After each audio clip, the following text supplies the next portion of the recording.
حبيبي يا محمد، يا رحمة للعالمين يا محمد.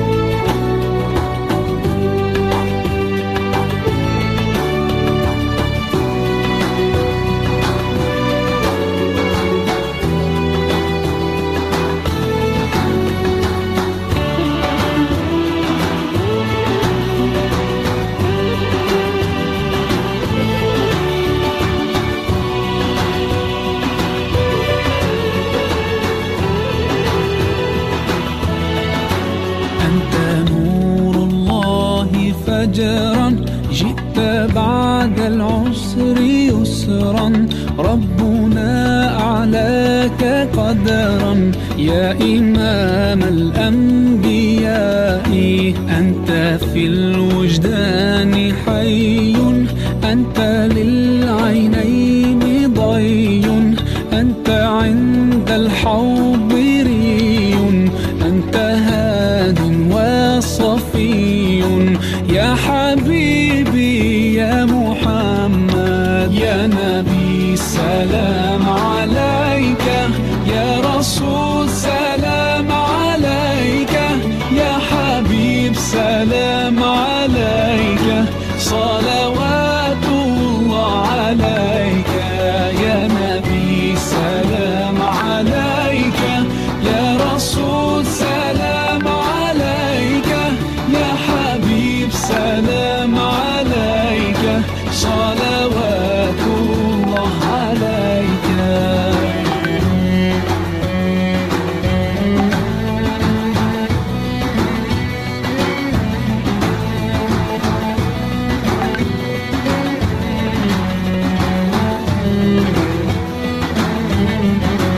يرتوي بالحب قلبي، حب خير رسل ربي، من به أبصرت دربي. يا شفيعي يا رسول الله، أيها المختار فينا، زادنا الحب حنينا، جئتنا بالخير دينا، يا ختام المرسلين، يا حبيبي يا محمد. يا نبي سلام عليك، يا رسول سلام عليك، يا حبيب سلام عليك، صلوات الله عليك. يا نبي سلام عليك، يا رسول سلام عليك، يا حبيب سلام عليك، صلوات الله عليك.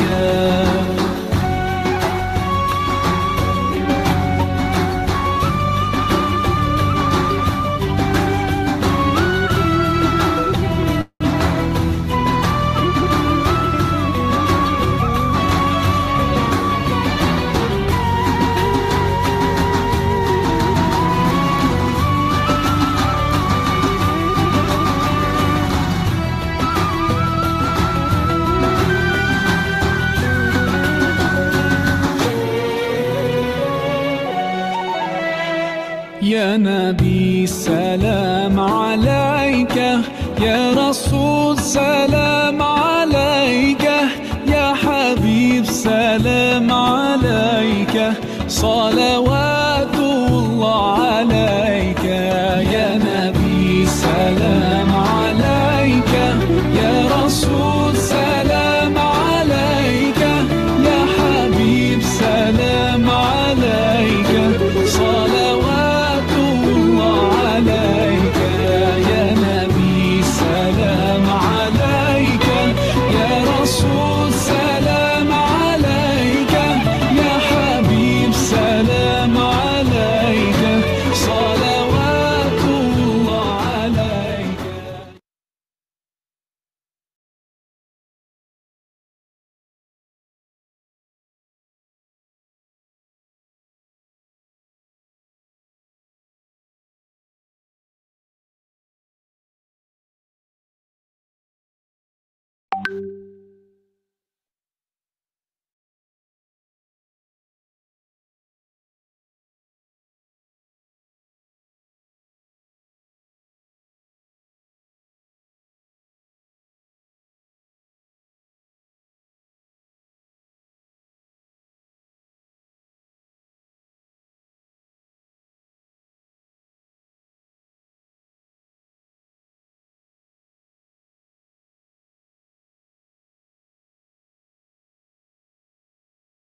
Bismillahirrahmanirrahim. Assalamualaikum warahmatullahi wabarakatuh. Alhamdulillah, selamat pagi Bapak Ibu peserta Madrasah Baitullah. Selamat bergabung pada Madrasah Baitullah yang ke 111. Alhamdulillah, pada pagi hari ini kita akan bersama-sama mempelajari mengenai rukun iman, rukun Islam, dan juga ihsan. Insya Allah pada pagi hari ini kita akan dibersamai oleh Ustadz Priyatno dari Bogor. Baik Bapak Ibu sekalian, sebelum kita mulai, mari kita fokuskan diri kita, mari kita eh, luruskan kembali niat kita, mari kita siapkan diri kita, siapkan catatan kita, siapkan otak kita untuk menyimak fokus pada Madrasah Baitullah pagi hari ini. Karena kita akan segera memulai dan Alhamdulillah Ustadz Beratno sudah bergabung bersama kita pada pagi hari ini. Sebelum kita mulai, Bapak Ibu yang kami hormati, mohon izin untuk mengisi presensi terlebih dahulu yang berada di kolom komentar. Link sudah kami kirim melalui kolom komentar di bit.ly presensi Madrasah Baitullah. Silahkan bisa diklik linknya, kemudian diisi presensinya terlebih dahulu. Kemudian apabila belum bergabung ke dalam grup Madrasah Baitullah, silahkan bergabung. Baik, Alhamdulillah. Mari kita sama-sama memulai Madrasah Baitullah pada pagi hari ini. Untuk itu, mari kita buka bersama-sama dengan membaca lafaz basmalah. Bismillahirrahmanirrahim. Baik, Bapak Ibu sekalian, insya Allah sebentar lagi kita akan belajar bersama mengenai Islam, iman, dan ihsan. Begitu untuk Bapak Ibu mungkin yang punya teman atau ada saudara, mari dijawel, mari diajak untuk turut bergabung menyimak kajian pada pagi hari ini. Mungkin bisa di-share linknya ke teman-teman, ke grup keluarga atau ke kerabat-kerabat terdekat, ke sahabat-sahabat terdekat agar pagi hari ini, Zoom pagi hari ini kita satu sama lain bisa menjadi saksi, saksi atas satu sama lain bahwasanya kita belajar di forum pagi hari ini, belajar bersama menuntut ilmu, memperdalam ilmu kita melalui Zoom, melalui virtual meeting bersama Ustadz Priyatmo. Baik, kita sapa terlebih dahulu. Ustadz kita apakah sudah tergabung? Ustadz Pri? Wah, eh, apakah sudah tergabung Ustadz? Ya, insya Allah sudah. Baik, Alhamdulillah. Kalau begitu, tanpa berlama-lama lagi, kita langsung saja serahkan kepada beliau. Untuk waktu dan tempat kami persilahkan. Monggo Ustadz. Mungkin nanti itu eh, materinya bisa di-share ya. Siap Ustadz, sebentar Ustadz. Bismillahirrahmanirrahim. Assalamualaikum warahmatullahi wabarakatuh. Waalaikumsalam warahmatullahi wabarakatuh. Innal hamdalillah nahmaduhu wa nasta'inuhu wa nastaghfiruh wa na'udzu billahi min sururi anfusina wa min sayyiati a'malina may yahdihillahu fala mudhillalah wa may yudlil fala hadiyalah. Asyhadu an la ilaha illallah wahdahu la syarikalah wa asyhadu anna Muhammadan abduhu wa rasuluh. Allahumma salli wa sallim ala sayyidina Muhammadin wa ala alihi wa ashabihi ajma'in amma ba'du.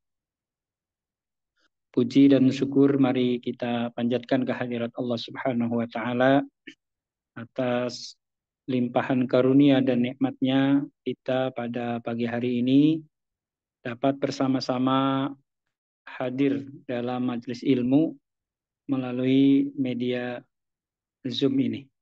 Mudah-mudahan Allah Subhanahu wa taala menguatkan keimanan kita dan memberikan kita ilmu yang bermanfaat. Amin ya rabbal alamin.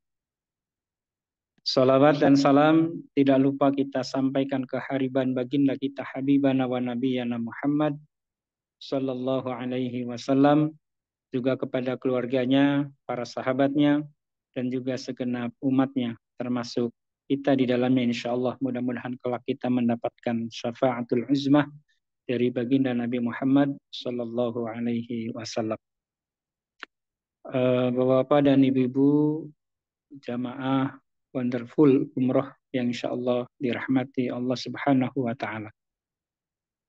Dalam kesempatan pagi ini saya mendapatkan amanah untuk menyampaikan tema yang berkaitan dengan Islam, iman, dan ihsan.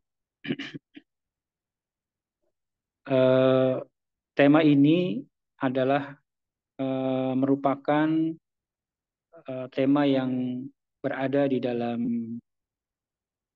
kitab hadis Arba'in An-Nawawi, tepatnya adalah hadis yang kedua. Mudah-mudahan ini menjadikan kita semakin memahami ya tentang hakikat Islam, iman, dan ihsan.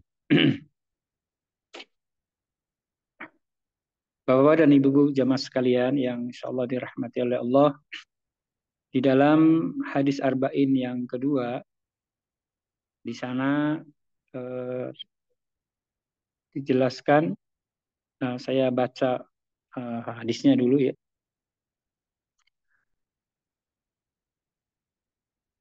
An Umar radhiyallahu anhu aidan qala bainama nahnu julusun inda Rasulillah sallallahu alaihi wasallam zata yaumin ittala alaina rajulun shadidu bayadi siyab sadidu sawadi sya'ri la yura alaihi asarus safar wa la ya'rifuhu minna ahadun hatta jalasa ila nabiyyi sallallahu alaihi wasallam fa asnada rukbataihi ila rukbataihi wa wada'a kaffaihi ala fakhidhaihi wa qala ya Muhammad akhbirni anil Islam. Faqala Rasulullah sallallahu alaihi wasallam al-Islamu an tashhada an la ilaha illallah wa anna Muhammadan Rasulullah wa tuqimas salata wa tu'tiyaz zakata wa tasuma ramadhana wa tahujjal baita in istata'ta ilaihi sabila. Sadaqta.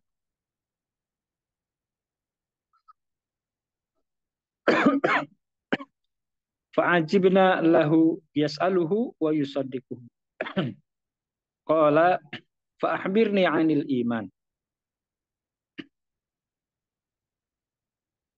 Qala an tu'mina billahi wa malaikatihi wa kutubihi wa rasulihi wal yaumil akhiri wa tu'mina bil qadari khairihi wa syarrihi.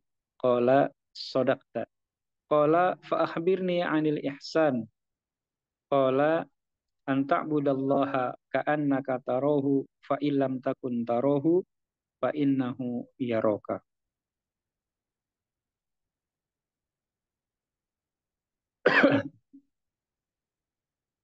Oh, ininya belum ini ya. Sampai anil ihsan doang ya. Baik. Kembali ke slide yang pertama. Karena saya lupa tidak menyampaikan terjemahnya ya. Dijelaskan an Umar dari Umar radhiyallahu anhu, mudah-mudahan Allah meridhoinya, aidon juga. Artinya bahwa hadis yang kedua ini juga diriwayatkan dari Sayyidina Umar radhiyallahu anha. Ya, karena kata aidon ini menunjukkan bahwa di hadis yang sebelumnya, hadis tentang masalah niat, ya, hadis pertama dari Arba'in An-Nawawi, juga hadis yang diriwayatkan dari Umar radhiyallahu anhu. Qala, dia berkata, Umar berkata, bainama nahnu, ketika kami julusun, duduk-duduk, inda Rasulillah sallallahu alaihi wasallam, bersama dengan Rasulullah sallallahu alaihi wasallam, zata yaumin, pada suatu hari. Ittala'a, kemudian muncul, ketika itu muncul alaina, atas kami, rojulun, seseorang, syadidu bayadi siyabi, ya, sangat sangat putih, ya, syadidu bayadi, sangat putih, asyabi, bajunya, syadidu sawadi sya'ri, dan sangat hitam rambutnya, la yuro alaihi, tidak nampak atas dia, asarus safar, ya, bekas-bekas melakukan perjalanan. Jadi tidak terlihat bahwa dia kelihatan lusuh, capek, lelah, itu tidak. Tapi dalam keadaan segar, bugar, gitu. Wala ya'rifuhu, dan tidak ada yang mengetahuinya, minna, dari kami, ahadun, salah seorang pun.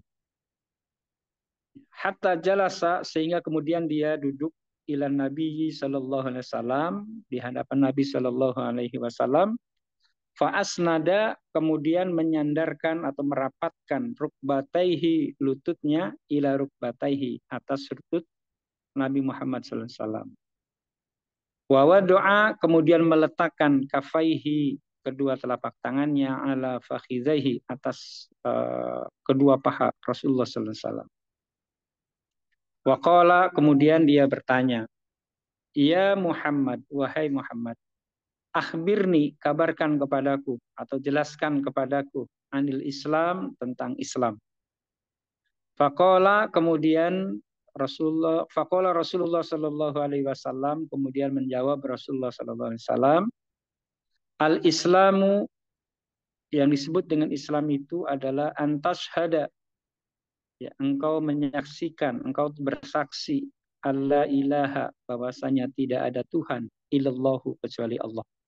Wa anna Muhammadan, wa anna, dan sesungguhnya Muhammad, dan Muhammad Rasulullah adalah utusan Allah. Wa tuqimas sholata, dan menegakkan salat. Wa tu'tiyaz zakata, dan menunaikan zakat. Wa tasuma ramadhana, berpuasa di bulan Ramadan. Wa tahujjal baita, dan melaksanakan ibadah haji. Ini istata'ta, bagi yang mampu, bagi kamu yang mampu, ilaihi, untuk ilaihi sabila, untuk melakukan perjalanan kepadanya. Qala, kemudian laki-laki tadi berkata, sodakta, engkau benar. Fa'ajibna, maka kami heran, ya, lahu, kepadanya, pada laki-laki tersebut. Yas'aluhu, dia yang bertanya, wa yusaddiquhu, dan dia juga yang membenarkan. Qala, kemudian dia bertanya lagi, fa akhbirni 'anil iman, kabarkanlah kepadaku atau jelaskanlah kepadaku tentang iman. Qala, kemudian Rasulullah menjawab, antu'mina billahi, engkau beriman kepada Allah, wa malaikati, dan juga malaikat-malaikatnya, wa kutubihi, dan kitab-kitabnya, wa rasulihi, dan juga rasul-rasulnya, wal yaumil akhiri, dan juga pada hari akhir, wa tu'mina bil qadari, dan beriman kepada takdir khairihi wa syarrihi, baik takdir baik maupun takdir buruk. Ya. Kemudian qala sodakta, dia berkata engkau benar. Qala, kemudian dia bertanya kembali, fa akhbirni 'anil ihsan, jelaskanlah kepadaku tentang ihsan. Qala, kemudian dia menjawab,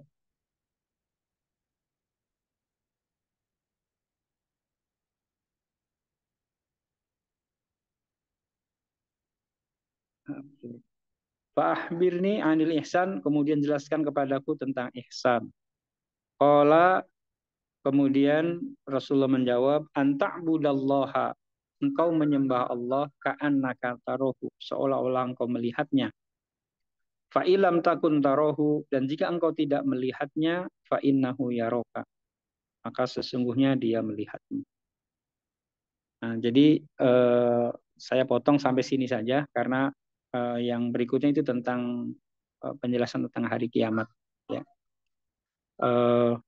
Kita batasi sampai Islam, ya, iman, dan ihsan. Ya, mudah-mudahan waktunya mencukupi. Bapak-bapak, ibu-ibu, jamaah sekalian yang dirahmati oleh Allah Subhanahu wa taala, kita telah memahami, membaca tadi tentang hadis yang kedua, matan dan terjemahnya. Nah, hadis ini bisa ke slide berikutnya.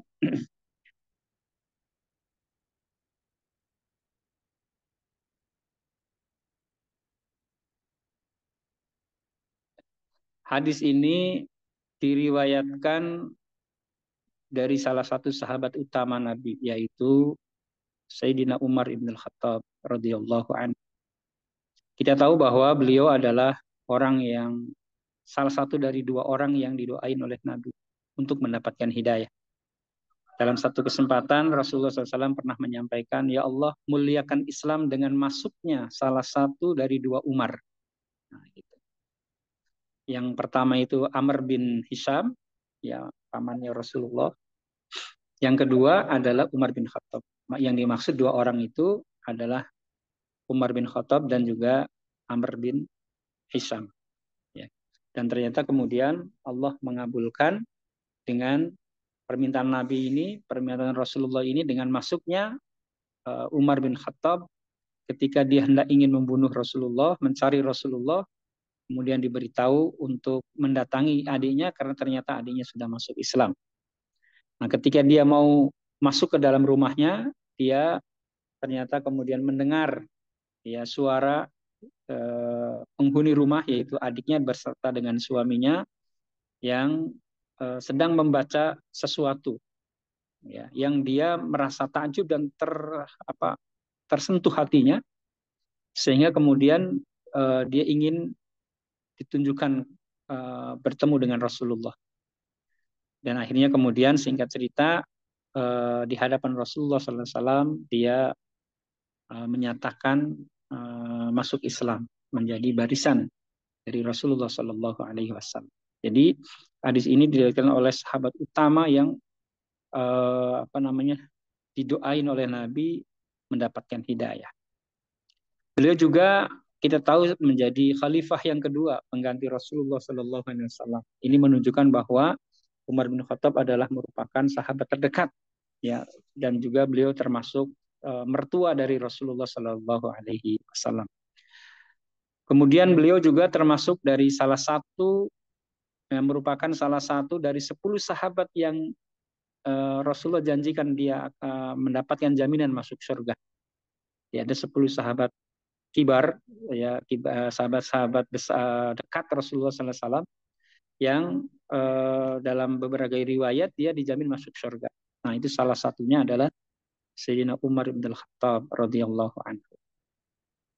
Bapak dan Ibu jemaah sekalian, ini sekilas dari sahabat yang meriwayatkan hadis ini. Kemudian kandungan hadis ini memuat tentang pokok-pokok agama, yaitu Islam, iman, dan ihsan. Ya. Trilogi, ya, trilogi ini, 3 hal ini menjadi pokok-pokok agama. Ya. Yang kalau seseorang sudah melakukan 3 hal ini, insya Allah dia akan mendapatkan jaminan surga dari Allah Subhanahu Wa Taala.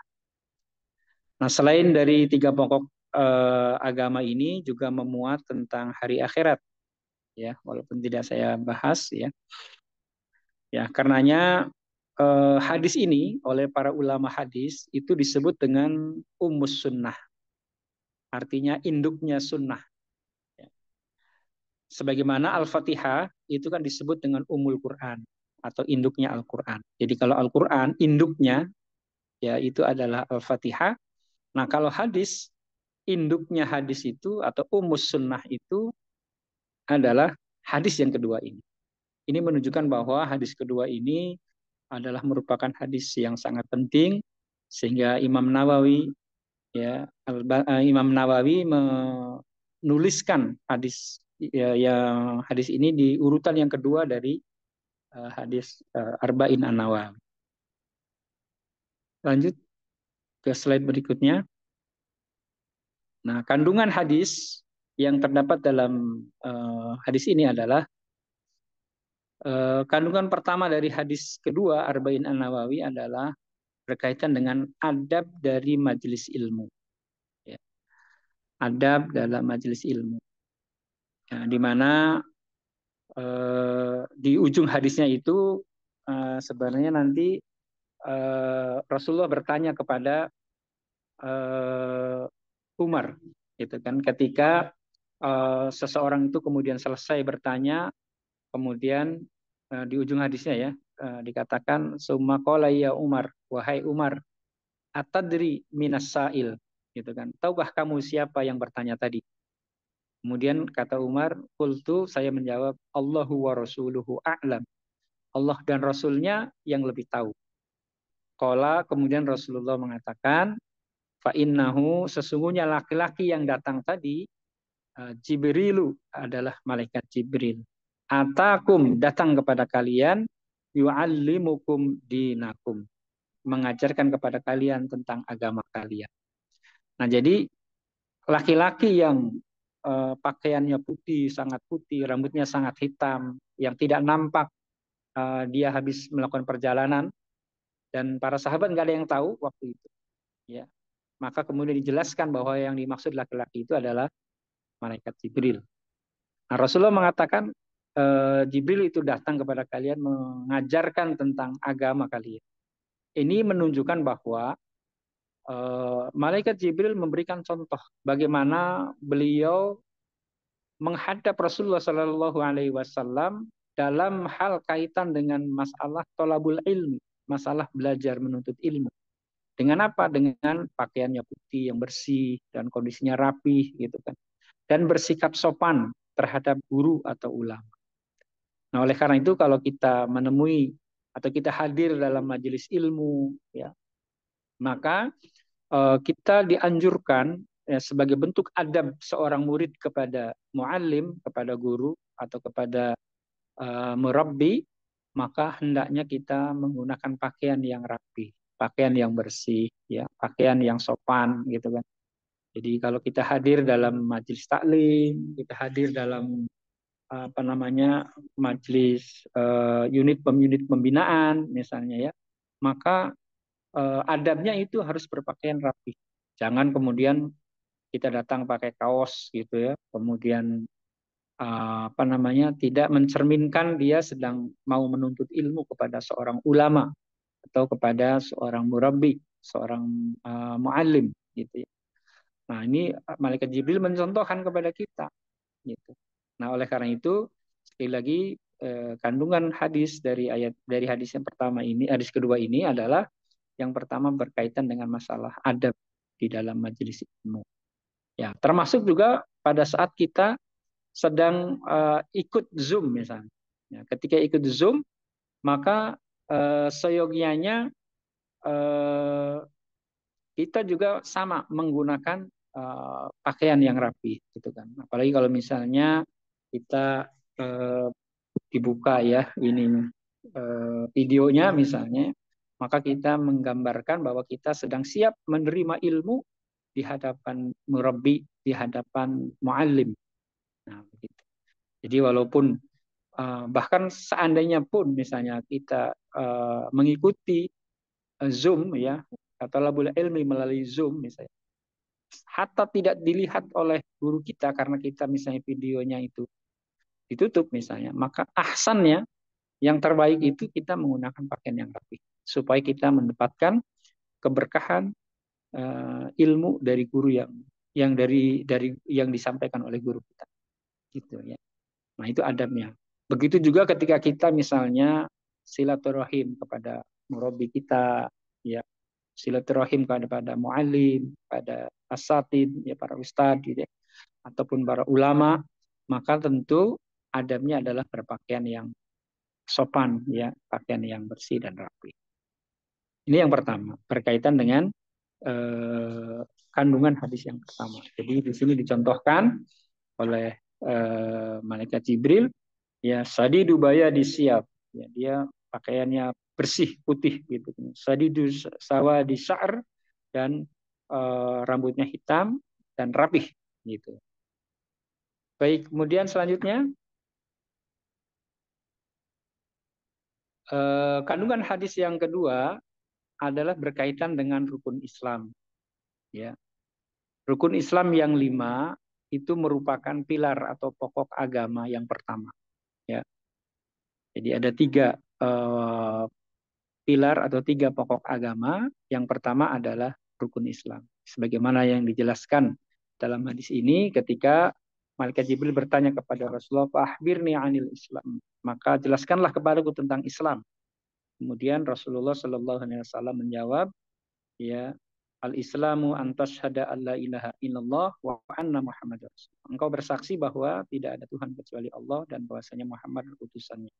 Wa tuqimas sholata, ya, menegakkan salat, wa tu'tiyaz zakata, dan menunaikan zakat, wa tasuma ramadhana, puasa di bulan Ramadan, wa tahujjal baita in istata'ta ilaihi sabila. Ya, jadi itu rukun Islam yang kelima. Jadi rukun Islam ini adalah merupakan pokok agama yang pertama, dan dia adalah sesuatu yang harus ada, ya, karena rukun itu artinya sesuatu yang harus ada, dan jika tidak ada maka menyebabkan batalnya sesuatu, gitu ya. Jadi contoh misalnya dalam sholat, misalnya sholat itu kan ada rukunnya. Nah, maka kalau seseorang melaksanakan sholat, kemudian salah satu rukunnya itu ditinggalkan, maka menjadi rusak sholatnya, artinya sholatnya jadi tidak sah. Gitu. Misalnya seorang sholat, tapi tidak membaca surat Al-Fatihah, misalnya, maka sholatnya menjadi tidak sah. Kenapa? Karena ada rukun yang ditinggalkan. Jadi rukun itu sesuatu yang harus ada, dan jika tidak ada, maka akan menyebabkan batalnya sesuatu itu. Begitu juga dengan keislaman kita, ya. Dalam konteks ini adalah rukun Islam yang 5 tadi, yang menjadi hal yang harus ada dalam diri seseorang. Kenapa? Karena kalau jika salah satu dari 5 hal itu kemudian tidak ada, misalnya dia menyatakan tidak meyakini tentang 2 kalimat syahadat, atau misalnya dia tidak sholat, atau dia tidak zakat, ya, atau misalnya dia tidak puasa di bulan Ramadan, misalnya. Dia tidak berangkat haji, ya, padahal dia mampu misalnya, dan kesempatannya ada misalnya. Kemudian dia tidak yakin, tidak meyakini itu, maka salah satu saja yang tidak dilakukan oleh seseorang, maka akan menyebabkan batalnya keislaman seseorang. Ya. Nah, sekali lagi, karena apa? Karena ini adalah bagian dari rukun Islam.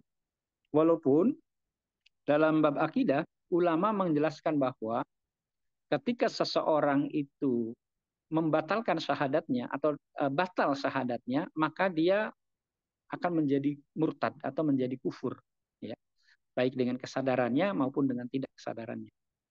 Ya, jadi misalnya kalau dia sudah tidak menyembah lagi kepada Allah misalnya, tapi dia menyembah kepada yang lain, berarti dia sudah tidak mempersaksikan bahwa ada Tuhan lain yang disembah selain Allah. Nah, itu berarti batal syahadatnya. Nah, kalau batal syahadatnya, maka dia menjadi orang yang kufur, gitu kan. Dan dia abadan di neraka, nauzubillah. Nah, berkaitan dengan ini, berkaitan dengan syahadat, maka itu mutlak. Maka orang yang membatalkan syahadatnya atau batal syahadatnya, maka dia akan menjadi seorang yang kufur, menjadi orang kafir, dan kafirnya adalah kafir i'tiqadi. Ya. Jadi kufur itu ada tingkatannya. Tingkatan yang pertama adalah kufur i'tiqadi, artinya kafirnya itu kafir tulen. Maka orang yang sudah kufur i'tiqadi, maka dia akan selamanya di neraka. Seluruh amal kebaikannya jadi tidak berguna. Nah, begitu. Tapi kalau misalnya dia masih bersyahadat, masih membenarkan Allah sebagai Tuhannya, kemudian Nabi Muhammad sebagai utusannya, sebagai rasulnya, ya, ketika seseorang meninggalkan rukun-rukun Islam yang lain, itu ulama akidah mengatakan bahwa dia terjatuh pada kekufuran. Tetapi kufurnya bukan kufur i'tiqadi. Ya, tapi kufur yang tingkatannya di bawahnya, yaitu kufur amali. Kufur perbuatan. Jadi keyakinannya dia meyakini kebenaran Islam, tetapi amaliyahnya atau perbuatannya tidak mencerminkan sebagai seorang muslim sejati. Dia tidak sholat misalnya, dia tidak zakat dan seterusnya. Ya. Nah, orang yang seperti ini kufurnya tidak kufur tulen, tidak kufur i'tiqadi. Maka orang yang tidak kufur atau kufur jenis kufur amali ini, maka dia pada akhirnya dia nanti akan masuk surga. Ya, walaupun dia harus ke neraka berlama-lama di sana, gitu kan. Karena orang yang sudah meyakini kebenaran ajaran Islam melalui syahadat, ya, membaca syahadat, maka dengannya kemudian dia mendapatkan jaminan surga dari Rasulullah. Ya. Walaupun misalnya dia tidak sholat, tidak zakat, gitu kan. Tapi dia harus ke neraka dulu tentunya, gitu ya, dibersihkan dulu. Ya, berdasarkan pada hadis dalam satu kesempatan Rasulullah mengatakan, kullu ummati yadkhulunal jannah. Seluruh umatku pada akhirnya nanti akan masuk surga. Illa man aba. Kecuali yang enggak mau. Qalu, para sahabat bertanya, wa may ya'ba ya Rasulullah? Siapakah orang yang enggak mau masuk surga itu, wahai Rasul? Qala, kemudian Rasulullah menjawab,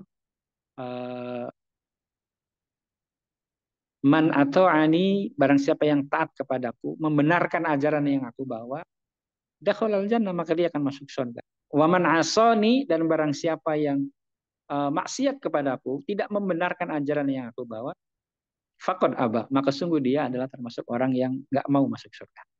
Nah, gitu. Jadi orang yang bersyahadat dapat jaminan dari Rasulullah menjadi umatnya, dan insya Allah ujung-ujungnya dia akan masuk surga.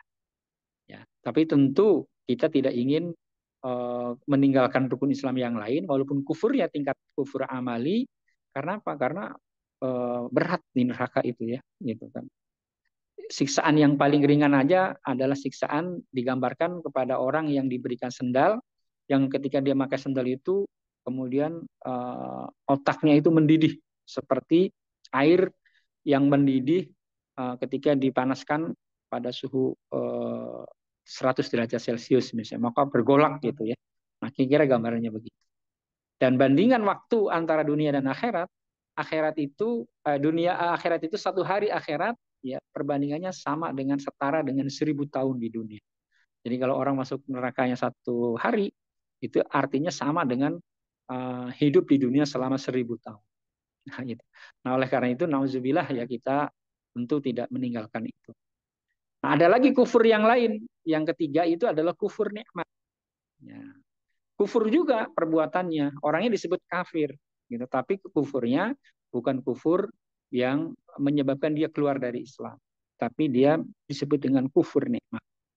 Makanya dalam hadis dikatakan, dalam ayat dikatakan, la in syakartum la azidannakum wa la in kafartum inna adzabi lasyadid.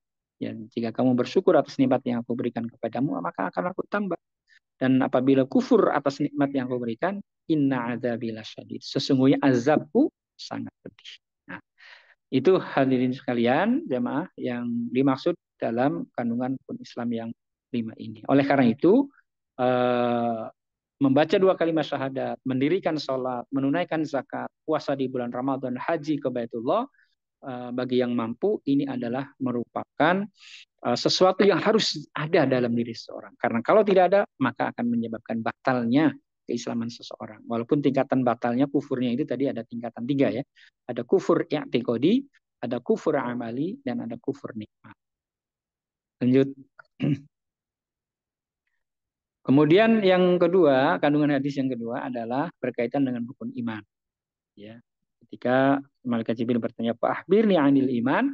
Kemudian Rasul menjawab, ya, qala antu mina billahi wa malaikatihi wa kutubihi wa rusulihi wal yaumil akhiri wa tu'mina bil qadari khairihi wa syarrihi.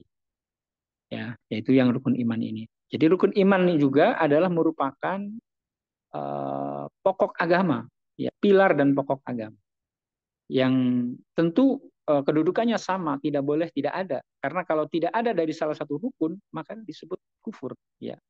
Oleh karena itu, terkait dengan keimanan kepada rukun iman yang 6 dan juga keyakinan terhadap rukun Islam, itu menjadi standar sebuah pemahaman keagamaan itu tidak sesat. Nah, kalau kita lihat dalam 10 kriteria, ya, 10 kriteria sebuah pemahaman keagamaan dikatakan tidak sesat ketika rukun iman dan rukun Islam sesuai dengan pemahaman Ahlus Sunnah wal Jamaah. Tapi kalau misalnya rukun Islamnya ada ditambahin atau dikurangin gitu ya, rukun imannya juga begitu misalnya, maka itu dikatakan sebagai pemahaman aliran yang sesat karena tidak bersesuaian dengan pemahaman rukun iman dan rukun Islam sebagaimana pemahaman Ahlus Sunnah wal Jamaah. Nah, sebagaimana rukun Islam, ya, rukun iman ini juga sama. Ya, kalau misalnya seseorang tidak meyakini salah satu saja, maka itu akan jatuh pada kekufuran. Nah, rukun iman ini adalah yang tadi ya, iman kepada Allah, kepada malaikat, kepada kitab-kitabnya, kepada rasul-rasulnya, ya, pada hari akhirat, dan iman kepada takdir, ya, qadha, ya, dan qadar, takdir baik dan lanjut.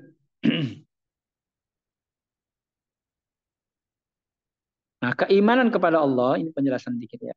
Keimanan kepada Allah dan para malaikat akan memberikan asar atau memberikan pengaruh atau dampak bagi seseorang, yaitu dia akan memiliki sikap bahwa dia merasa mendapatkan pengawasan melekat dari Allah Subhanahu wa taala dan malaikat. Tadi yang kita sebut dengan muraqabatullah. Ya, dia dalam hidupnya merasa kehadiran Allah di dalam kehidupannya, yaitu ma'iyatullah, yang akan membentengi dirinya dari dosa, dari perbuatan maksiat. Ya. Jadi orang yang memiliki keyakinan iman yang kuat kepada Allah dan para malaikat ini, sekali lagi akan merasa kehadiran dalam kehidupannya, akan adanya Allah bersama dengannya, atau ma'iyatullah. Saya ambil contoh misalnya. Di zaman Umar bin Khattab ketika menjadi khalifah, suatu ketika Umar bin Khattab melakukan belusukan ya kalau zaman sekarang. Belusukan ke rakyatnya gitu kan. Dan kemudian mendapati Umar ada seorang pemuda yang sedang mengembala kambing. Dan kambingnya jumlahnya sangat banyak gitu kan, bagus-bagus, gemuk-gemuk, bersih gitu kan. Nah, dia hampiri pemuda itu, kemudian Umar bertanya. Dia ingin menguji keimanan si pemuda ini. Hai pemuda, katanya, anak muda. Kamu mengembala kambing ini jumlahnya banyak banget. Apa ini milik kamu, apa milik siapa? Oh, bukan Pak, katanya. Ini milik majikan saya. Nah, cerita ini kan udah masyhur banget ya. Oh, milik majikan kamu. Kira-kira begitulah bahasa bebasnya ya. Nah, kemudian kata Umar, kira-kira majikan kamu tahu nggak jumlah kambing yang kamu gembalain ini, yang kamu rawat pelihara ini? Kata si pemuda ini, Bapak katanya, jangankan majikan saya aja nggak tahu jumlah kambing ini berapa. Karena saking banyaknya kambing yang dia gembalain. Oh begitu katanya. Kalau begitu, begini deh katanya, tolong pilihkan satu kambing yang besar, yang bagus. Gitu. Saya beli dengan harga mahal. Gitu kan. Misalnya untuk sekarang misalnya kambing yang bagus itu misalnya harganya 5 juta. Saya beli 5 juta, kira-kira begitu. Dan tapi uangnya nggak usah kasihkan ke majikan kamu. Kamu kantongin aja. Toh majikan kamu nggak tahu gitu kan. Dan majikan kamu nggak tahu juga jumlah kambingnya. Kalau satu saja sih nggak terlalu terlihat gitu kan. Nah, tapi kemudian si pemuda ini kaget ya. Dan dia kemudian bangkit. Dia mengatakan, wahai Bapak katanya. Memang majikan saya nggak tahu apa yang saya lakukan. Jangankan 1, 10 pun mungkin barangkali tidak akan tahu majikan saya. Fa'in Allah. Kata dia. Kemudian dia mengatakan, lalu di mana Allah? Di mana Allah? Jadi si pemuda ini, si anak muda ini, dia merasa bahwa dalam kehidupannya itu diawasi oleh. Merasa bahwa di kanan kirinya ada malaikat yang selalu mencatat dirinya. Sehingga dia tidak mungkin dia melakukan perbuatan maksiat. Maka orang yang memiliki keyakinan yang kuat kepada Allah dan para malaikat, maka akan membentengi dirinya dari perbuatan maksiat. Nah, itu keimanan kepada Allah dan malaikat. Keimanan kepada kitab misalnya. Ya, keimanan kepada kitab Allah menjadikan hidupnya mendapatkan panduan yang akan membawanya kepada jalan keselamatan dunia dan akhirat. Kita tahu bahwa Quran adalah merupakan sumber ajaran Islam, ya kan? Sumber ajaran Islam yang terjaga keasliannya, orisinilitasnya misalnya. Karena itu mendapat jaminan dari Allah, inna nahnu nazzalna dzikra wa inna lahu lahafizun. Dan karenanya kemudian kitab Allah yang namanya Al-Quran ini dan juga kitab-kitab sebelumnya adalah merupakan panduan, ya, panduan hidup, gitu kan, petunjuk kehidupan. Ya, maka dalam Al-Quran, ya, syahrul Ramadan allazi unzila fihil Quran hudal linnas, sebagai petunjuk bagi manusia. Quran diturunkan di bulan Ramadan ini sebagai petunjuk bagi manusia. Atau dalam surat Al-Baqarah juga misalnya, zalikal kitabul la raiba fi hudal lil muttaqin misalnya. Inilah kitab yang tidak ada keraguan di dalamnya, menjadi petunjuk bagi orang-orang yang bertakwa. Jadi keimanan kepada kitab Al-Quran, kemudian dia jadikan sebagai panduan, maka insya Allah dia akan mendapatkan keselamatan dalam kehidupan dunia dan akhirat. Kemudian yang selanjutnya, keimanan kepada Rasul. Ya. Maka tentu keimanan kepada Rasul menjadikan seseorang memiliki sosok teladan yang baik dalam mengimplementasikan ajaran agama dalam semua sisi kehidupan. Ya, karena ada contoh yang bisa diteladani, yang menunjukkan bahwa ajaran itu bersifat insaniyah, bersifat manusiawi. Karena seluruh ajaran Islam itu, salah satu karakteristik dari ajaran Islam itu adalah insaniyah. Artinya bahwa ajaran itu bersifat manusiawi. Artinya bisa dilakukan oleh manusia. Dan contohnya ada, yaitu baginda Rasulullah Sallallahu Alaihi Wasallam. Maka Allah menjelaskan dalam ayatnya, laqad kana lakum fi Rasulillahi uswatun hasanah. Sehingga ketika kita mengqudwah Rasulullah Sallallahu Alaihi Wasallam, menjadikan sunnah-sunnah, menghidupkan sunnah-sunnah ihya sunnatihi, maka insya Allah itu akan menjadi guide bagi kita dalam mengimplementasikan ajaran agama. Kemudian keimanan kepada hari akhir, ya, membangun kesadaran akan adanya hari pembalasan. Ya, setiap kebaikan akan dibalas dengan kebaikan. Ya. Begitu juga sebaliknya, ya setiap keburukan akan dibalas dengan keburukan. Ya, maka dalam Al-Quran dijelaskan ya, faman ya'mal misqala dzarratin khairan yarah, wa may ya'mal misqala dzarratin syarran yarah. Orang yang berkeyakinan dengan adanya hari pembalasan, maka seharusnya tumbuh kesadaran, oh kalau kita melakukan keburukan, kita melakukan dosa, kita tidak bisa luput dari balasan. Ya, bahkan sekecil biji zarah sekalipun, maka kita akan merasakan dari setiap perbuatan yang kita lakukan. Nah, kesadaran ini harusnya membangun dalam diri kita ya sikap untuk semangat untuk selalu berbuat kebaikan. Nah, kira-kira begitu, keimanan kepada hari. Kemudian keimanan kepada takdir. Nah, melahirkan ketenangan jiwa melalui pemahaman bahwa segala sesuatu yang terjadi tentu atas kehendak Allah. Nah, jadi orang yang memiliki pemahaman yang benar, pemahaman yang baik terhadap takdir, baik takdir baik maupun takdir buruk, maka akan membuat jiwanya menjadi tenang. Nah, gitu kan. Dalam sebuah hadis Rasulullah mengatakan bahwa sungguh aneh, ya, sungguh menakjubkan segala hal yang terjadi pada orang yang beriman itu. Kenapa? Karena dia selalu baik. Ya, akhirnya, dampaknya atau akibatnya. Ketika seorang mukmin itu ditimpa dengan keburukan, ya musibah, misalnya kehilangan sesuatu dan seterusnya, dia bersabar. Dan dengan sabarnya itu dia mendapatkan kebaikan. Gitu. Dan apabila dia diberikan kebaikan oleh Allah, diberikan nikmat sama Allah, diberikan anugerah sama Allah, ya, orang yang beriman itu bersyukur. Dan dengan bersyukurnya itu juga kebaikan bagi dirinya. Bahkan kemudian ditambah lagi nikmatnya. Hanya kata Allah kan, la in syakartum la azidannakum. Jadi mensyukuri nikmat Allah itu adalah merupakan cara kita untuk mendatangkan nikmat-nikmat Allah yang lain. Nah, sebaliknya orang yang tidak mensyukuri nikmat Allah, inna azabi lasyadid. Sesungguhnya azab Allah sangat pedih. Nah, pemahaman terhadap segala sesuatu itu ada terjadi atas kehendak Allah, maka akan menyebabkan jiwanya tenang. Gitu kan? Walaupun dalam kehidupan ada banyak ujian, ya karena orang yang beriman yakin betul. Ketika Allah menguji pun, Allah sudah menakar ujian yang diberikan kepadanya. Ya, karena Allah tidak akan mungkin, ya Allah tidak akan mungkin menguji hambanya itu di luar batas kemampuannya. La yukallifullahu nafsan illa wus'aha. Ya. Jadi setiap ujian yang diberikan kepada kita itu hakikatnya kita mampu untuk menghadapinya. Nah, yang membuat kita tidak mampu menghadapi ujian-ujian Allah itu bukan karena beratnya ujian, tetapi hakikatnya adalah karena ringkihnya keimanan kita.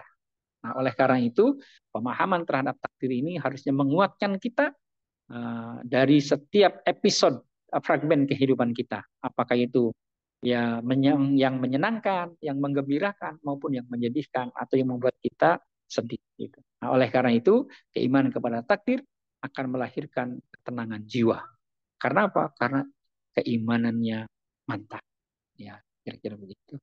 Nah, ini yang berkaitan dengan maka ini menjadi pokok-pokok agama yang sungguh harus ada dalam diri seseorang. Nah, ini kandungan hadis yang kedua tentang pokok agama, yaitu tentang keimanan. Oke, selanjutnya. Yang ketiga adalah ihsan. Ya. Ihsan ini adalah merupakan pilar atau pokok agama yang ketiga, yaitu tentang ihsan. Sebagaimana sabda Rasulullah SAW, ya, dalam hadis yang kedua ini, ya, ketika malaikat Jibril bertanya, fa akhbirni anil ihsan, maka kemudian Rasulullah menjawab, anta budallaha ka'annaka tarahu. Ya, hendaklah engkau beribadah ya kepada Allah seakan-akan engkau melihatnya, melihat Allah. Fa ilam takun tarahu, dan jika kamu tidak melihatnya, fa innahu yaraka, maka sesungguhnya dia melihatmu. Jadi ihsan ini adalah sebuah sikap hidup ya untuk melakukan amal yang terbaik, baik dalam ibadah mahdhah, ritual, maupun ibadah ghairu mahdhah, ibadah sosial. Begitu. Jadi orang yang memiliki sikap ihsan, maka dia selalu akan melakukan hal yang terbaik. Ya, mau dilihat oleh atasan maupun tidak, dilihat oleh manusia atau tidak, ada yang memuji atau tidak, tidak ada urusan bagi dia. Bagi orang yang sudah memiliki sikap ihsan ini, dia selalu melakukan amalnya yang terbaik karena memang itu yang dikehendaki oleh Allah. Ya, di dalam Al-Qur'an surat Al-Mulk misalnya ayat yang kedua, ya. Alladzi khalaqal mauta wal hayata liyabluwakum ayyukum ahsanu amala. Dialah yang menciptakan kehidupan dan kematian sebagai ujian bagi kamu sekalian, manakah di antara kalian yang paling baik amalnya. Nah, maka kita lihat di ujung ayat ini, yang Allah kehendaki itu bukan aksaru amala, bukan banyaknya amal, tapi ahsanu amala, amal yang terbaik dari kita. Nah, oleh karena itu, orang yang memiliki sikap ihsan, maka dia pasti akan memberikan yang terbaik. Ya, amal yang terbaik. Karena yakin bahwa sekecil apapun, ya, perbuatan kebaikan yang dia lakukan, maka pada akhirnya akan kembali kepadanya. Ya. Di sini dijelaskan bahwa sikap konsisten dalam kebaikan, karena adanya keyakinan bahwa setiap perbuatan pada akhirnya kembali kepada dirinya. Ya, kalau kita melakukan kebaikan, ya pasti akan dibalas dengan kebaikan. Ya, kalau misalnya dia melakukan keburukan, pasti dibalas dengan keburukan. Maka dalam surat Al-Isra itu dijelaskan ayat ke-7 ya. Mudah-mudahan saya waktu itu bikin ini saya nggak ngeliat lagi, ngecek lagi nih. Nanti tolong dicek benar enggaknya. Di awal-awal surat Al-Isra ya. Kalau nggak ayat 7 ayat 8. Nah, ini tolong dicek lagi. Jadi dalam surat Al-Isra dikatakan sana misalnya, in ahsantum li anfusikum. Jika kamu berbuat baik, maka kebaikanmu itu adalah untuk dirimu sendiri. Wa in asa'tum, dan jika kamu berbuat keburukan, maka keburukannya pun akan kembali kepada. Jadi orang yang memiliki sikap ihsan, ya ini adalah merupakan puncak dari kesempurnaan, ya insan kamil yang dimiliki oleh seseorang. Jadi insan kamil itu ketika keislamannya kuat, keimanannya bagus, paripurna, kemudian ihsan. Ya, karena orang yang sudah sampai pada memiliki sikap ihsan ini, maka insya Allah ya hidupnya akan senantiasa terbimbing untuk melakukan yang terbaik bagi dirinya maupun bagi orang lain. Nah, jamaah sekalian yang insya Allah dirahmati oleh Allah, nah amal manusia dikatakan ihsan ketika dia memenuhi 4 syarat. Nah, ini yang jadi titik poinnya ya. Jadi seseorang amalnya itu dikatakan ihsan ketika memenuhi 4 syarat. Yang pertama adalah itqon atau proporsional. Jadi kalau perbuatannya asal-asalan itu bukan ihsan. Itu namanya apa ya, acak adul gitu ya. Jadi orang yang profesional ya, artinya profesional itu apa? Kalau ibadah, kalau sholat misalnya sholatnya khusyuk, gitu kan. Dia berusaha untuk khusyuk gitu. Kalau misalnya dia melakukan kebaikan, ya dilakukan dengan baik. Nah, sehingga dia kemudian meraih kesuksesan dalam ibadahnya, kesuksesan dalam kehidupannya. Maka kita ingat apa namanya kata-kata dari Sayyidina Ali radhiyallahu an, beliau pernah mengatakan al-haqqu bila nizam taglibul batil bin nizam. Ya, sebuah kebenaran, sebuah kebaikan yang tidak termanage dengan baik, tidak profesional, maka akan dapat dikalahkan dengan kebatilan yang tertata dengan baik. Nah, oleh karena itu, profesionalisme ini akan menyebabkan kesuksesan. Maka syarat seseorang amalnya dikatakan ihsan ketika dilakukan dengan profesional atau itqan. Syarat yang kedua adalah tamam, tuntas. Jadi amal ibadah baru dikatakan ihsan ketika itu tuntas. Gitu kan. Misalnya kalau ada orang nyapu misalnya, itu sampai tuntas, sampai kemudian bersih, sampahnya dibuang di tempatnya. Kadang-kadang ada tuh orang nyapu gitu kan, tapi nggak sampai ke tempat sampah, dikumpulin gitu kan, kemudian ditaruh di pojok gitu kan. Nah itu kan berarti nggak tuntas, itu namanya nggak ihsan. Gitu. Jadi ihsan itu tidak menyisakan pekerjaan, gitu. Itu namanya tuntas, gitu, tamam. Gitu. Maka amal yang seperti ini baru dikatakan ihsan atau amal yang terbaik. Yang ketiga, syarat suatu amal itu dikatakan ihsan adalah ikhlasun niat. Ya, niat yang ikhlas ya. Jadi walaupun profesional, walaupun kerjaannya sempurna gitu kan, tapi kalau niatnya tidak ikhlas itu tidak ihsan. Ya tidak mendapatkan apa-apa dari apa namanya? Dari amalnya itu. Ya, maka dalam Al-Qur'an itu dikatakan ya wa qadimna ila ma 'amilu min amalin faja'alnahum haba'an mansur. Ini berkaitan dengan niat ya. Ya, pernah juga mungkin saya sampaikan di hadis yang pertama waktu itu ya. Nah, jadi Allah mengatakan dan kami perlihatkan kepada mereka terhadap amal-amal mereka yang ketika mereka lakukan di dunia. Kemudian faja'alnahu, kemudian kami jadikan amal-amalnya itu habaan mansur, seperti debu yang berterbangan. Kenapa seperti debu berterbangan? Artinya tidak punya nilai, tidak punya bobot. Amalnya itu tidak mendapatkan nilai di hadapan Allah. Kenapa? Karena salah dalam masalah niat. Nah, oleh karena itu niat ini menjadi penting, menjadi syarat bagi amal seseorang dikatakan ikhlas. Jadi niat itu adalah merupakan pondasi dari amal. Kalau niatnya salah, maka rusak amal itu. Nah, ini yang ketiga. Ya, saya tidak berpanjang di sini. Ya tentang ikhlasun niyah. Syarat yang ketiga bahwa amal dikatakan ihsan ketika amal itu dilakukan dengan niat yang ikhlas. Ya, wa ma umiru illa liya'budullaha mukhlishina lahuddin. Kemudian yang keempat, syarat bahwa amal itu dikatakan ihsan adalah tabikun bisyariat. Bersesuaian dengan syariat. Artinya tidak melanggar syariat. Jadi walaupun amal itu profesional, tuntas, niatnya ikhlas, tapi kalau amal itu bertentangan dengan syariat, maka itu bukan ihsan namanya. Jadi ihsan itu tidak boleh melanggar syariat. Misalnya seseorang profesional gitu kan, kemudian dia beramal sedekah misalnya. Ya. Dengan sedekahnya itu kemudian tapi uang dari sedekahnya itu dihasilkan dari korupsi, maka itu tidak dikatakan ihsan, gitu kan? Karena nggak boleh bersedekah dari harta yang haram, gitu, bertentangan, gitu kan? Niatnya ikhlas, tapi kalau misalnya sholatnya tidak sesuai dengan syarat dan rukun, maka itu menjadi tidak ihsan amalnya, rusak jadi amalnya, kan? Maka yang keempat syarat amal itu dikatakan ihsan, ya adalah tabikun bisyariat atau bersesuaian dengan syariat.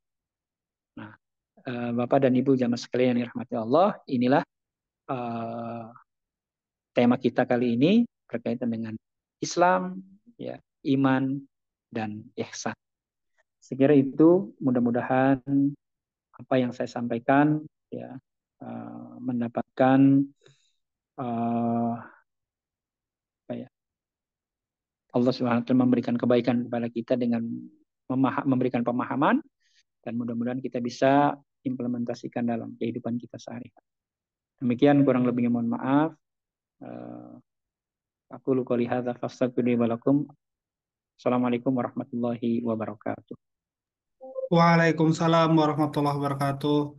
Insyaallah, alhamdulillah, jazakallah khairan katsiran Ustaz Priyatno atas penyampaiannya. Menarik sekali Bapak Ibu sekalian, kita mempelajari kembali, menguatkan pemahaman kita kembali mengenai iman, Islam, dan ihsan. Baik Bapak Ibu sekalian, sebelum kita berlanjut, insya Allah setelah ini ada sesi diskusi, nggih. Jadi Bapak Ibu monggo apabila ada yang punya pertanyaan, ada yang masih kurang jelas, ada kasus-kasus yang mau ditanyakan nih. Nah, monggo dicatat terlebih dahulu, kemudian nanti bisa dikirimkan ke kolom komentar, dikirimkan ke kolom chat, boleh melalui chat umum everyone atau bisa PC kepada tim kami juga boleh, atau kepada saya. Nanti akan kami bacakan untuk kemudian bisa kita diskusikan bersama di pagi hari ini. Baik, sebelum kita mulai mendiskusikan, ada beberapa hal yang ingin kami sampaikan dari Wonderful Umroh selaku penyelenggara Madrasah Baitullah rutin tiap Sabtu pagi. Bismillah, mohon izin kami sampaikan Bapak Ibu sekalian.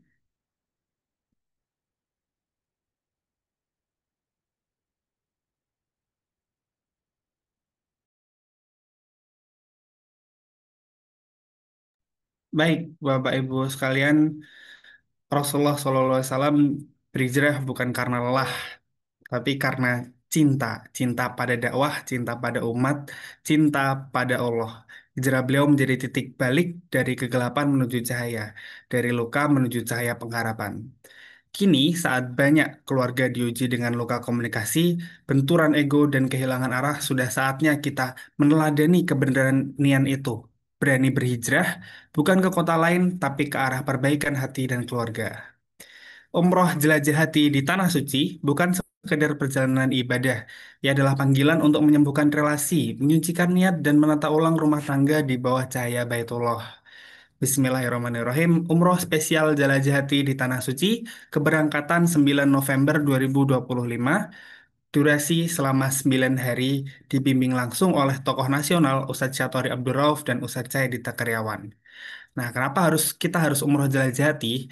Umroh ini dirancang untuk keluarga Indonesia, cocok sekali untuk pasangan-pasangan, baik pasangan muda, pasangan tua, orang tua anak, maupun pribadi-pribadi yang mau menguatkan spiritual dan relasi. Kemudian hotel kita strategis dan masjid dekat dengan masjid dan juga bisa di-upgrade sesuai dengan kebutuhan. Pesawat juga direct langsung ke Jeddah, termasuk juga dengan kereta cepat di dalam fasilitasnya. Program kami selain dengan umroh ada program ruhiyah dan pembinaan keluarga yang diberikan spesial kepada jemaah umroh kami. Bukan hanya ziarah, tapi juga kajian hati dan mentoring yang menguatkan iman dan mempererat hubungan antar anggota keluarga.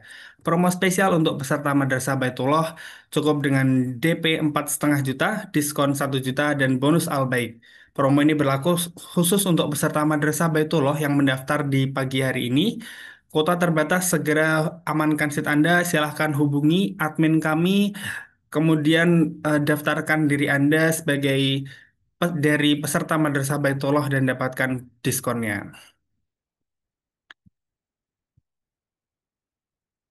Selain itu, eh, program lain dari Wonderful Umroh ada umroh reguler di setiap bulannya, ada berbagai macam paket, insya Allah umroh budget pada 24 September, umroh hemat pada 30 Oktober, umroh jelajah hati pada 9 November, dan juga umroh plus Turki pada 23 Desember.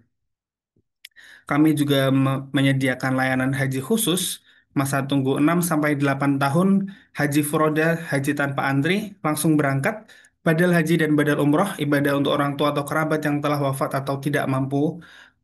Info dan pendaftaran silakan hubungi admin kami atau hubungi langsung admin yang ada di Zoom chat sekarang dengan mengirimkan nomor masing-masing agar bisa kami hubungi.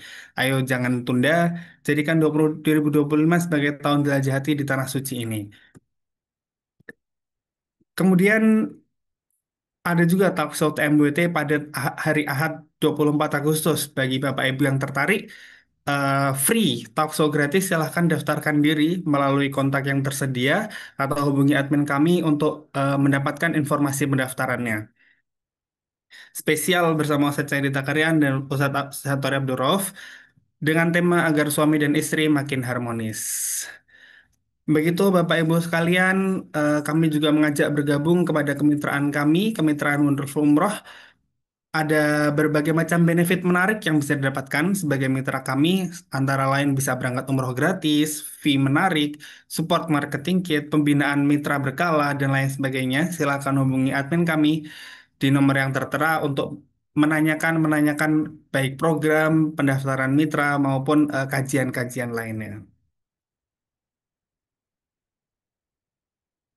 Begitu Bapak Ibu sekalian, Alhamdulillah kita sudah berdiskusi panjang dengan Ustadz Pri mengenai rukun iman, rukun Islam, dan ihsan. Kita sudah memperkuat kembali pemahaman-pemahaman kita mengenai bab-bab ini yang mungkin dulu sudah pernah kita pelajari atau sudah sebagian pernah kita pelajari, kemudian dilengkapi lagi pada forum pagi hari ini. Baik, Bapak Ibu sekalian, silahkan apabila ada yang ingin bertanya boleh dikirim di kolom komentar atau apabila langsung bertanya boleh raise hand, nanti kami tunjuk. Eh, Jika dirasa belum ada muncul pertanyaan untuk forum pada pagi hari ini untuk melanjutkan diskusi, eh, kami akan lanjutkan saja kepada forum penutupan untuk Ustadz Pri bisa memberikan closing statement kepada teman-teman semua untuk memperkuat eh, apa-apa yang sudah disampaikan pada pagi hari ini. Monggo Ustadz. Baik, Bapak dan Ibu-ibu jamaah sekalian yang insya Allah dirahmati oleh Allah. Kesimpulan dari hadis ini hadis yang kedua dari hadis Arba'in An-Nawawi adalah memuat 3 pokok agama yang sangat penting. Yang pertama adalah rukun Islam, yang kedua rukun iman, dan yang ketiga adalah ihsan.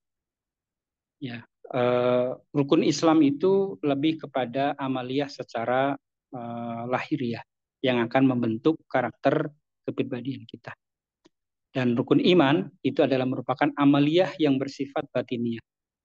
Ya, karena itu bersifat keyakinan, ya, maka semakin kuat keyakinannya, semakin kuat ya amaliyah batiniahnya, maka insya Allah dia akan mampu menghadapi kehidupan ini, ya, dan dia akan optimis dalam hidupnya, dan insya Allah dia akan meraih apa yang disebut dengan keseimbangan dalam kehidupan lahir dan batinnya.